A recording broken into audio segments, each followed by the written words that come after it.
This is George, and it's one of the few trees of mine that have actually got a name. The reason it's called George is because it was collected on St. George's Day, I think something like, I don't know, 11 years ago, something like that. And it was collected at one of my favourite places, one of the high mountains in Norfolk. It was really unusual place, very difficult to find, but fantastic county. This is a Tom Bender pot, really nice. I think it suits the pot really well, and it's the time for repotting. We're in April 2025. I'm going to be using this new soil from Ibuki. Really very, very good mix. I'll be putting a link to it in the video at the bottom. I've got Bonsai Dave with me again, who's going to help me out on this, because actually repotting a tree of this size is actually very, very difficult. As you can see, it displays a lot of deadwood, and we've got some lime tree chippings here, which actually give the impression of a false nabari, which is always interesting when it's in an exhibition. We'll actually take a photograph of these beforehand so we know exactly which position they're going to go in.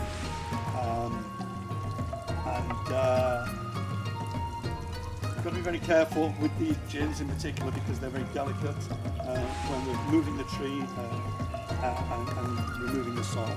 So should we get into it?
Two and a half hours of repotting of this Yew called George back into the Tom Bender pot.